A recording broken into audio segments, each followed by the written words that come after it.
Thank you so much, Ben. Thank you so much for having me here. And it's great following Glenn. Where'd he go?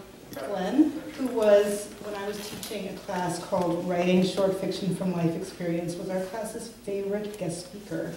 And I think we heard a little snippet of his memoir, which I snipped out of the East Bay Express many, many years ago. So it's great to follow you.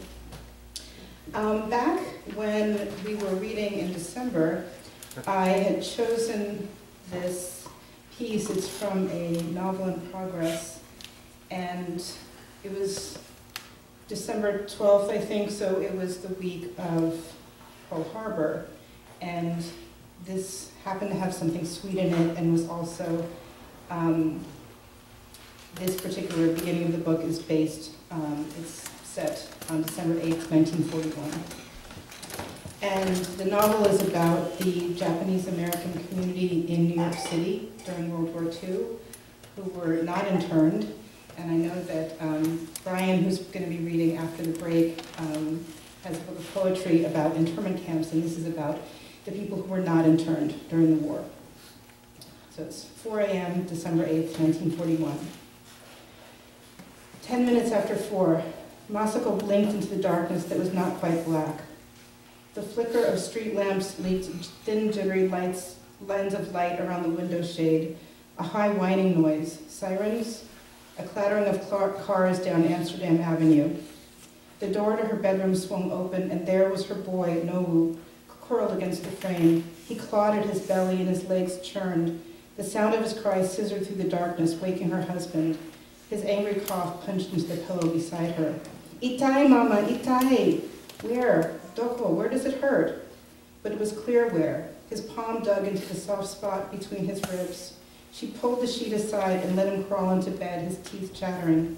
His hair smelled tangy like sweat and fear. She felt his cheek. Atsuine, he's burning, he's so hot. Masako nudged her husband's foot with hers. Koromo's sick, call Doc. Her voice held a pleading note. He turned and grunted toward the clock. Middle of night, you wait till light time. The closest phone was in Onuma-san's apartment, 3 flights up. They didn't have one of their own. She dreaded the thought of climbing the stairs in her flannel nightclothes and knocking on her neighbor's door. Pressing his body against her, she practiced silently, bowing her head even into the pillow. Gomenasai, Onuma-san, gomenasai, I'm sorry, it's so late, sorry to wake you. I know, but we need to call Doc. It's an emergency. Hi, it's important. Her husband barked at her. No, he's not a baby. No calling in the middle of the night. What do you want to do? Wake them up all for nothing? He shifted angrily in the tangled sheets. Baka boy, stupid. He just ate too much sweet stuff at the church party, those donuts. He jabbed her with his elbow. Put your finger in his throat. Make him throw up. That's all he needs. Nobu-chan, your papa's going to call Doc, she lied to her boy. Everything will be all right. Daijobu, don't worry. She murmured into his hair, but was anything going to be all right ever again? As her head cleared from the merciful fog of sleep, the nightmare of the previous day sharpened. Her heart began rattling as she remembered the young boys shouting to the whole church the news they'd heard on the radio. Pearl Harbor, Nihon, a bomb, and the beginning of war. All the confusion, people not knowing whether to run home or huddle together, whether to cry for themselves as Americans or as daughters and sons and grandchildren of those who lived in those narrow islands halfway around the earth. The children, Nobu included, had been so confused at the sight of adults groaning and weeping, and even the minister wiping his eyes and looking suddenly weary. Thank goodness for Eiko, the Sunday school teacher, emptying sacks of sugar donuts onto platters for a spontaneous snack. How quickly her mind had worked, thinking to make it into a game. Her sparrow voice calling out in a gay, trembly way, Koromo, over here, everyone for donut contest, special prize. The adults were startled out of their shock and grateful to Eiko. They rounded the children up by height. Michael, the tallest boy in the youth group, helped tie the string across the fellowship room like a laundry line, and then twined the donuts hanging down at 12-inch intervals. Nobu was one of the shortest ones. He'd stood on a stool at the far end, his round mouth open and ready. Eiko giggled at the children, so cute, and then her shrill voice, "Hi, begin!"